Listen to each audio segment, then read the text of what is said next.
안녕하세요, 드로이선입니다. 요즘 우리는 현금보다 신용카드를 많이 쓰고 있죠. 그것은 비단 항공권을 구입할 때에도 마찬가지일 것입니다. 그런데 혹시 항공사에서는 반드시 자신의 카드로 항공권을 결제해야 한다는 것을 규정해 놓고 있다는 걸 알고 계신가요? 과거에는 이런 사항이 없다가 어느 순간 이런 부분이 의무화가 된 이유는 무엇일까요? 자, 일단 제3자 카드라는 용어가 익숙치 않은 분들을 위해 잠깐 설명을 드리자면요, 내 명의가 아닌 다른 사람의 카드를 얘기하는 것입니다. 자, 이 카드라는 것이 생각보다 도용이 굉장히 쉽죠. 한국 같은 데는 굉장히 복잡한 절차를 많이 거치게 되어 있지만, 우리가 해외 쇼핑몰 같은 데를 보면 단순히 카드에 써있는 정보만 넣어도 결제가 되는 것을 알 수 있어요. 그렇다고 해도 내 카드는 내가 잘 간수할 거니까 문제가 없을 것 같은 느낌이 들잖아요. 이게 그렇지 않습니다. 문제는 내가 내 정보를 제공한 상태에서 발생하는 경우들이에요. 자, 과거에 실제로 있었던 예입니다. 한 여행사가 항공권을 판매해 왔는데 그 여행사를 통해서 항공권을 구매한 승객들에게 문제가 생겼어요. 분명히 항공권을 자신의 카드 정보로 결제하고 완료 문자까지 확인도 했는데 내 이름으로 발권된 항공권이 없다는 것이죠.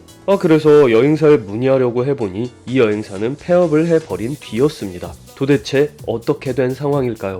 사실 이 여행사는 영업을 겨우겨우 유지하는 수준으로 재정이 안 좋아져 있었습니다. 그래서 항공권을 구매하려는 승객들의 카드로 자신들이 바로 진행을 해야만 하는 그런 지불사항에 대해 먼저 결제를 해버리게 되는 것이죠. 조금 헷갈리시죠? 이게 쉽게 설명을 드릴게요. 그저께 항공권을 구매한 A씨, 어제 구매한 B씨, 오늘 구매한 C씨가 있다고 해볼게요. 자, 이 여행사의 재정 상태가 좋지 않았다고 그랬죠.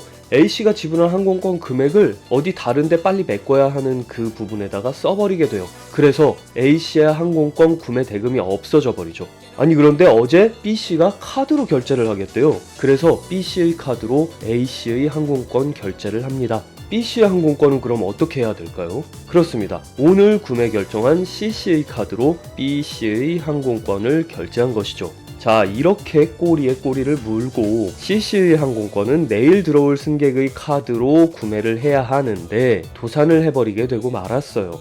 자, 이제 C씨의 상황을 보자면 황당하겠죠? 그래서 항공사에 연락해선 자신의 카드로 결제된 항공권을 취소해달라고 이야기합니다. 그런데 항공사도 굉장히 골치가 아프게 된 상황이에요. 카드 주인과 승객과의 관계를 제대로 알 수가 없기 때문에 섣불리 행동을 취하기가 쉽지 않습니다. 잘 해결을 하려면 그 승객들과 여행사 사이에 끼어들어서 분쟁을 해결을 해봐야 할 텐데, 항공사가 승객과 여행사 간의 금전 문제에 대한 중재기관이 아닌 이상 여러 가지 사정으로 본격적인 개입을 하기 쉽지 않죠.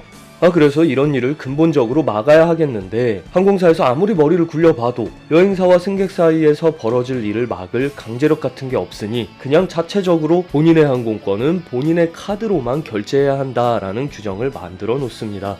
근데 사실 구매라는 게 각자 자신의 카드로만 다 이루어질 수가 없잖아요. 우리 가족이 여행 가는데 각자 결제하나요? 카드가 없는 애들은 어떻게 해야 되나요? 그래서 기본 규정 아래에 예외의 조건을 만들어 놓습니다. 항공사마다 자세한 부분이 다른 곳도 있을 수 있지만 대부분의 항공사가 공통적으로 진행하는 규정은 이렇습니다.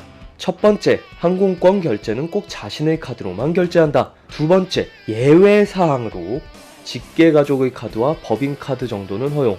자, 이 두 번째인 예외 사항에 해당하는 상황이 된다면 그 항공사에서 인정하는 각종 서류가 준비되어 있어야만 합니다. 이 사항에 어긋날 경우에는 항공기 탑승이 거부될 수 있습니다.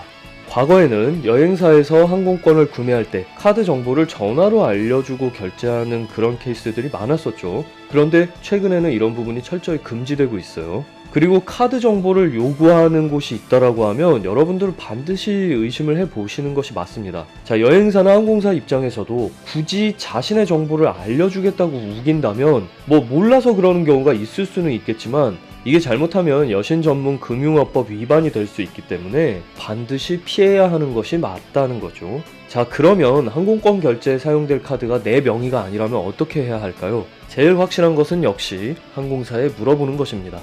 단순히 전화가 아니라 요즘에는 그 각자의 홈페이지에 안내가 잘 나와 있습니다. 그렇게 해서 제3자 카드와 관련하여 필요한 서류나 양식을 안내받는 것이 가장 좋다는 것이죠. 여행사에서의 구매는 어떻게 될까요? 사실 인터넷에 보다 보면 한국 쇼핑몰의 결제 시스템 중 본인 확인 절차가 있어서 크게 관계없다라고 하는 글들도 많더군요. 근데 저는 사실 이게 맞는 건지 잘 모르겠습니다. 자, 우리가 잘 보면 항공사에서의 규정은 누군가 동의하고 자신의 항공권을 결제해 줬다 하더라도 이와 관련한 서류를 반드시 지참해야 한다고 되어 있는데 본인 확인 절차를 통과해서 결제했다고 이런 부분이 없어지는 것은 아니니까요. 자, 이 카드 문제로 많은 승객분들이 아니 도대체 왜 이렇게 불편하게 하냐라면서 화를 내신 분들이 많았습니다. 심지어 전화통화로 예약을 하다가 결제까지 진행을 하려는 분들 중에 이런 분들도 계세요. 그냥 도용당해도 괜찮다. 괜찮으니까 내 카드 정보 지금 알려줄 테니까 그거 갖고 결제해라. 진행해라. 내가 그냥 허락할게. 이러면서 보함을 치는 사람들도 있습니다. 당장 알고 있는 상식 안에서는 항공사가 이해가 안 되는 행동을 하고 불편하게 하는 그런 느낌이 분명히 있긴 있습니다만 과거에 여러 가지 큰 사건과 사고를 통한 경험치에 의거한 규정임을 이제는 이해하실 수 있으시겠죠. 자, 오늘도 함께 해주신 여러분들께 감사드리고요. 지금까지 드로이센이었습니다.